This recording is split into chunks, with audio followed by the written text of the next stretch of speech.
What is up, guys, and welcome to Digital Perspective. I'm Khaled Mani, and in today's video we're going to be taking a look at how we can create some sort of a social mobile app design. Now I'm going to be using Adobe XD to do this design. You can use whatever design software you like, whether it be Figma, Sketch, or even Adobe Illustrator. Now please make sure that you do like, comment and subscribe to this video and turn the notification bell on so that you get our updates. And without further ado, let's just get into the video. We're going to take a look at making these three pages or these three screens, where we start off with selecting a photo when you get introduced to the app, then maybe a profile type page, and then maybe just some sort of a feed design page.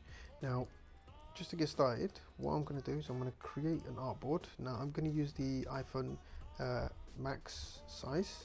I'm just going to drag that below everything so then we know what we're doing. I'm going to create the other artboards as well. Now I'm just holding the option and the shift key, or alt and shift key in PC. I'm just going to double click on that and just label these 1, 2, 3 so I know which screens these are. And so yeah, so let's just start laying this out. So obviously you can see here we've got a background color. So I'm just going to click and drag a shape here. I'm going to turn the border off. Now I've already kind of got the colors set up, so the color that I'm using here is a linear gradient from white to FD, F3, F5. Just click on that and that gives me a nice little gradient here. Now obviously I've got these color assets set up here just to make my life a little easier, but obviously you can just go ahead and just double click on the fill color and put your linear gradients colors there. Now once I've done that, then obviously I need to select the second background. Now obviously you can see from this background, if I just copy this, let me just copy this shape out here. Now you can see this shape has got some sort of a weird curve to it. I'm just going to show you how I did that. So first thing I did was I just created a shape which is about the same height that I needed, which is about I was going to say 630. Again, I'm going to turn the border radius off. Now in Adobe XD and most likely also in other design prototype apps, you would have some sort of a border radius control, right? And that border radius is what I'm controlling here. So if I just double click on that, you can see that the border radius for this was 84. So I'm just going to go back in here. I'm going to select this icon so I can manipulate each corner separately, and I just want the top corners to be changed. So there you go, right? So the top right and the top left. In fact, I won't even need the top right, and I can just leave that. Really, all I really will need is just the top left, right? So once I've done that, I'm going to create a square, and I'm going to extend this square just a little bit while holding the shift key. Just make a perfect square. Doesn't matter how big it is, just extend it out. Now the reason why I've done that is because I'm going to create another square, and this square is going to sit at the end of where this original shape that we created starts, right? So then I'm going to drag that across. So now we've got three shapes. We've got this one, we've got the main shape, we've got this secondary shape, and we've got the third shape. Now I want this shape and this shape to be merged. So select them while holding the shift key and click on the merge tool. So now that they are one shape, you can see that these are now one shape. Obviously in most cases I can just still double click into it and get access to each individual shape, but this is now a merged shape. So I bring back my other third shape to where it was, right? So remember, it has to sit right at the bottom or at the top of the original shape so that you maintain a consistency in terms of the curve that we want to do here. So I want to edit the border radius here. I can edit them all, it doesn't really matter, but I just need to make sure that it's exactly the same, which is 84. There you go. I'm just going to stretch it so that you can see this little bit of the original square is covered. So I'm just going to stretch that over. So now you can see it's covered. So once I've done that, I'll select the original shape and the other shape. While selecting them both together, I'll click on the minus or subtract button here. So what that does is just subtracts the shape for me perfectly.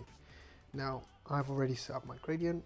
Just click on that, and obviously the gradient I use is a few colors, and just to give you an idea what these colors are, is the first color is F6C83. Second color is F5D5E3. Third color is FDC6. And the fourth color is E8ABB9, and the last color is F7CEDA. Right? You can use whatever color you want, to be fair, but the reason why I clicked on this one is just it makes it so I have like a horizontal kind of feel design to it. Right? So what else do we need? We need now images, right? And we need some text. So very simple. Click on that. Select that. And just select your favorite photo. I'm just going to make that quite big, probably about 38. Left align that, and we're going to want that to be regular, right? Now again, just select the color, which is going to be this one that we use for our main color there. Now you can go ahead and build out the rest of your icons. Now I'm just going to go ahead and also show you some of the cool tricks that I've got around here, for example, right? So you can see I've got this really nice cool shadow drops on the bottom of the circles, right? I just want to show you how I did that. So the way I did that is very simple.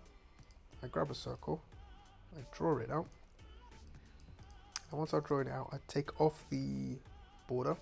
Now I've got a plugin here in XD which actually adds user profile images. I just click on that, and it's added this lady in here. I'm just going to double click on that and extend her face a little bit more so she feels the frame in a better. Now once I've done that, I'm going to hold the Option key and the Shift key and click drag down so I make a duplicate. Now in Adobe XD and in Sketch, you do have an option to blur your object, right? So I'm going to click blur object, and I'm just going to size it down to about 20. I'm going to size the actual transform tool down, push it below, and make sure it's aligned below the actual shape, right? So then what you'll end up having is you'll have this really cool kind of cool color shape drop shadow on top of the thing, right? On top of the actual image. Now you could do the same thing with any of these. This is what I've done for all of these. You can see I've done a drop shadow with an object blur with the pink, and the same thing for these guys as well. So if I just delete that again, just show you, hold the option and select down, click on object blur,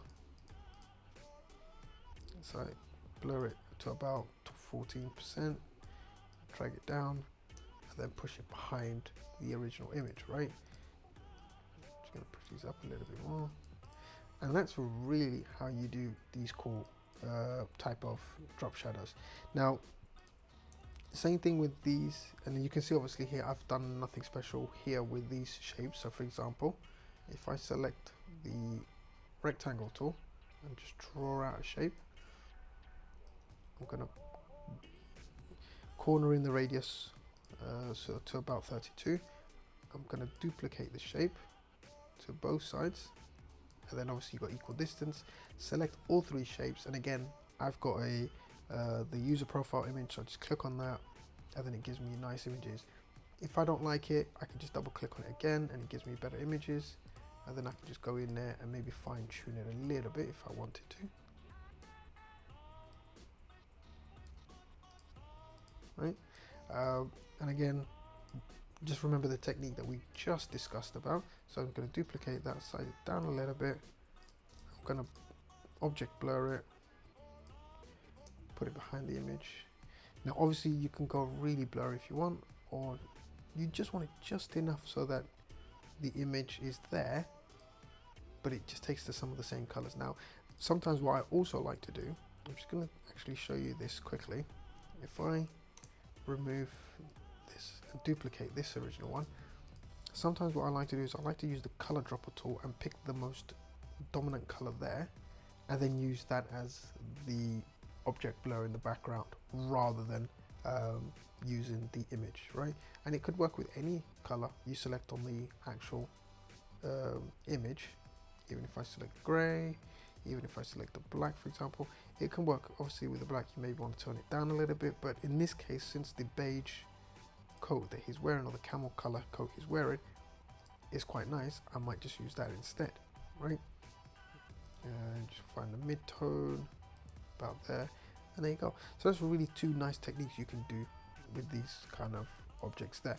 And really using those same techniques, you literally, I just built out the rest of the pages.